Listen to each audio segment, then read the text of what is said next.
இந்த ஸ்வஸ்திக் சிம்பிளை பார்த்தீங்கன்னா விநாயகர் கையில் இருக்கும் அது பெரும்பாலும். இந்த விநாயகருக்கு கையில் இருக்கிறதுனால அந்த ஸ்வஸ்திக் சிம்பிள் அப்படி நீங்கள் பார்த்தீங்கன்னாக்கா அது 2 நம்பர் இணைஞ்சிருக்கும்.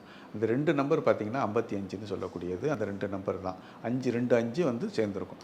அது சக்கரை வடிவத்தில் போட்டிருப்பாங்க. இந்த 55ங்கிறத நீங்கள் பார்த்தீங்கன்னா சத்துரு ஜெயத்தை கொடுக்கக்கூடியது. அதனால தான் ஹிட்லர் உபயோகித்தார். ஆனால் அவருடைய அறியாமை காரணமாக நெகட்டிவாக யூஸ் பண்ணிட்டார். அதனால தான் அவர் பாதியிலேயே அவர் கிளம்பிட்டார். இல்லைன்னா முழுமையான ஒரு இது இருந்ததுன்னா நிச்சயமாக அவரை விட்டு யாருமே மீண்டிருக்க முடியாது.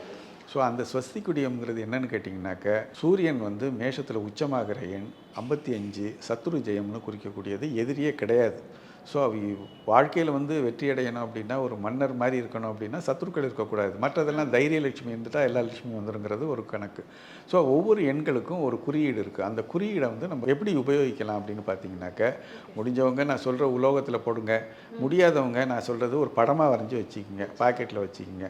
நீங்கள் பாக்கெட்டில் செல்ஃபோனில் இந்த மாதிரி பர்சனல் உபயோகங்களில் பர்ஸில் வேணாலும் வச்சுக்கிங்க. ஸோ இது மாதிரி வரைஞ்சிக்கிட்டு வரும்போது ஒரு நற்பலன்களை கொடுக்குமா.